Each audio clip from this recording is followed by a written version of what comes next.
merci pour votre présence. Je ne vais pas répéter ce que Naïma a dit, elle a dit très brillamment. On est tous ici aujourd'hui pour soutenir la Fletchie et les personnes qui sont à bord de cette mission. Je le rappelle, est humanitaire, pacifique et légale au regard du droit international. Moi, je voulais juste ajouter quelques mots pour faire un petit retour d'expérience.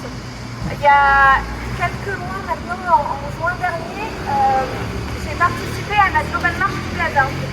Et cette marche, c'est déjà une première initiative internationale pour essayer de briser le blocus imposé à la bande de Gaza.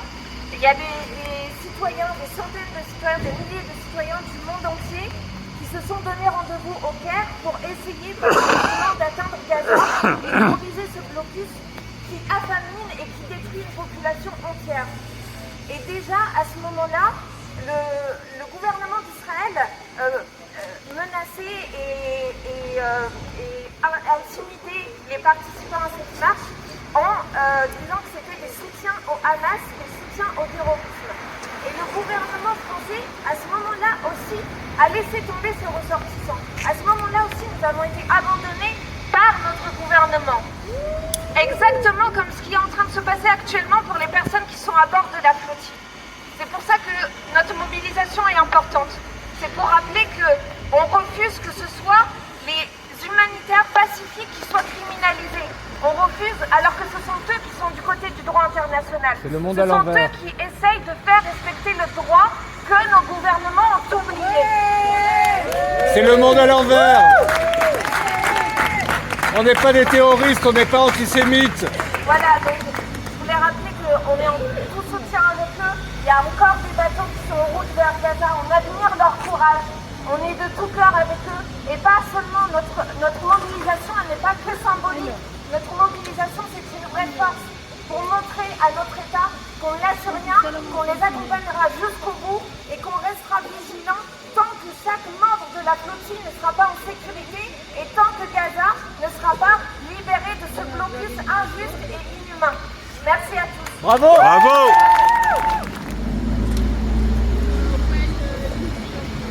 Bonjour, merci beaucoup d'être plus nombreux qu'hier et qu'avant-hier et qu'avant-avant-hier. C'est hyper important. Et c'est hyper important aussi parce que, comment dire, en France, le peuple réagit doucement, très doucement. On ne sait pas pourquoi, mais ce n'est pas la même réaction qu'ailleurs, que nos voisins d'Europe, du Sud notamment. Alors moi je ne parlerai pas au nom de Wise of Freedom, là je parlerai en mon nom.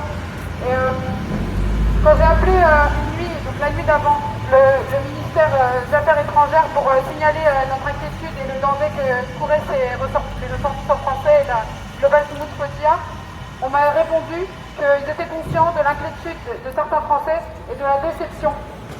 Moi j'ai envie de répondre que je ne suis pas déçue là. Je suis ravagée. Hier soir j'étais ravagée. J'ai pleuré, j'avais envie de crier, j'avais envie de hurler. On était nombreux à avoir envie de hurler. Et c'est pas de la déception, vraiment, c'est pas de la déception, ça n'a rien à voir. Parce que en fait, c'est notre peuple, ce sont les peuples qui sont écrasés et d'une manière à laquelle on finit par s'habituer apparemment. Il y a eu la réforme des retraites, il y a eu les Gilets jaunes, il y a eu tellement d'autres mouvements avant nous, avant maintenant. Et pourquoi on finit par s'habituer?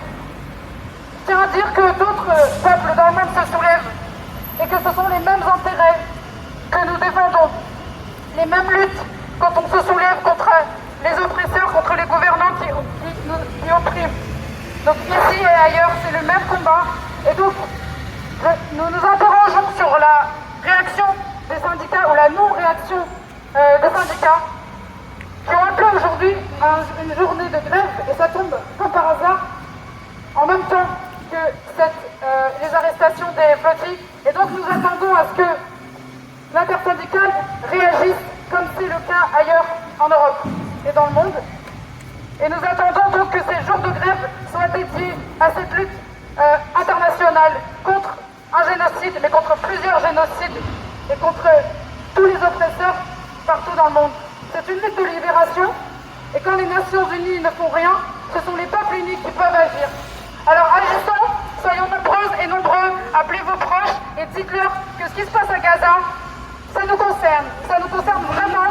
Et c'est insupportable de voir ceux qui nous représentent, notre honneur, se faire arrêter avec la complicité de l'État français. C'est insupportable de voir l'État français soutenir l'État qui arrête nos humanitaires.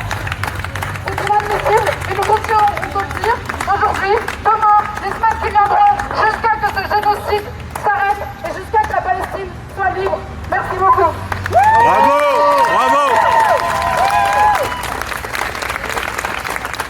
Je vais redire, alors effectivement, je confirme, il y a un peu plus de monde aujourd'hui qu'hier et espérons que ça va vraiment grandir cette mobilisation parce qu'effectivement, c'est une mobilisation qui concerne tous les peuples. Alors, il y a quand même des sources d'espoir dans ces ravages permanents qu'on nous impose et c'est notamment que ce gouvernement qui aujourd'hui prétend nous représenter ne nous représente pas. Il est illégitime. Il n'a pas été élu par le peuple français. Et en cela, il y a déjà un problème énorme. D'autre part, il participe activement à la réorganisation du monde. Parce que ce que nous vivons aujourd'hui, c'est une réorganisation brutale du monde. Qui pose ses racines bien plus loin dans les dizaines, vingtaines, trentaines d'années en arrière, mais qui aujourd'hui arrive à un point culminant et qui se manifeste par ce génocide de nos frères et de nos sœurs palestiniennes et palestiniens. Donc ce que je veux dire, c'est que toutes les luttes que nous menons convergent vers la Palestine.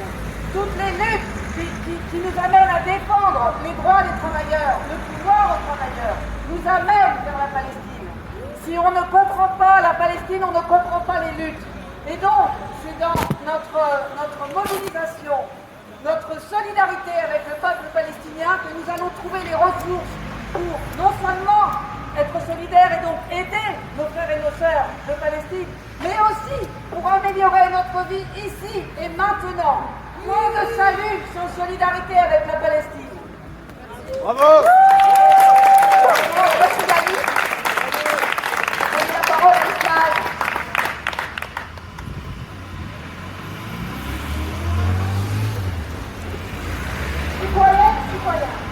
Aujourd'hui, la vérité est brutale.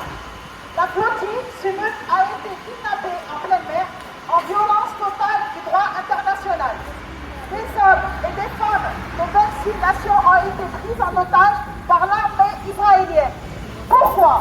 Parce qu'ils voulaient simplement briser un blocus inhumain et porter secours à un peuple qui se meurt. Soyons clairs, c'est un acte de piraterie d'État. C'est une prise d'otage. C'est un crime contre l'humanité. Et pendant ce temps, que font nos gouvernements? Rien. Silence, lâcheté. Ils osent détourner les yeux pendant qu'Israël continue, jour après jour, un génocide planifié contre le peuple palestinien. Chaque bombe, chaque enfant assassiné, chaque navire intercepté, se fait sous le regard complice de nos dirigeants.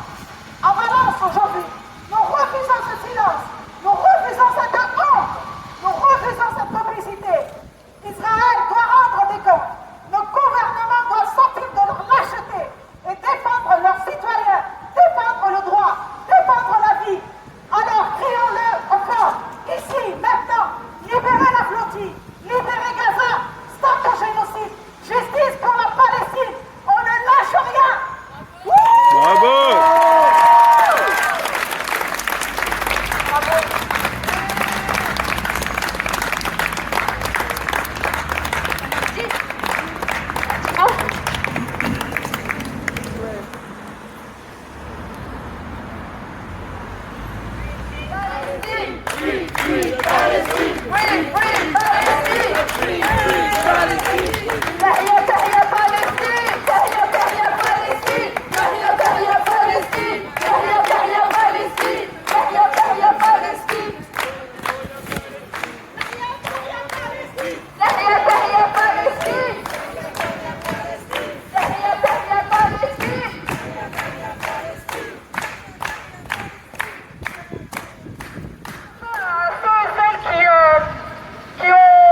vous servez.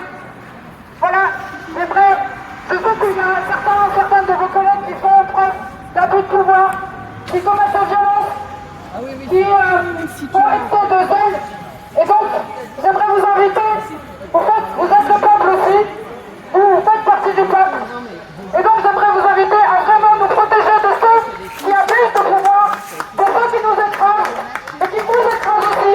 C'est pas parce que vous êtes un peu plus armés que vous n'êtes pas aussi écrasés par l'impunité, par les excès de pouvoir dont ils font preuve. Nous avons besoin de toutes les forces, de tous ceux et celles qui sont prêts à lutter pour les intérêts d'un peuple libre, un peuple qui ne subit pas l'injustice. Maintenant, les injustices sont flagrantes partout dans le monde et en France aussi. Les riches s'enrichissent, les pauvres s'appauvrissent. En France, au Maroc, à Madagascar, au Népal, partout dans le monde, les peuples se soulèvent. Et donc, nous invitons ceux et celles qui nous protègent, ceux et celles qu'on appelle les forces de l'ordre. Mais à quoi sert cet ordre? Et c'est important de se rappeler à quoi sert cet ordre. Est-ce que c'est un ordre à notre service? Est-ce que c'est un ordre au service de celles et ceux qui veulent que rien ne bouge et que nous restions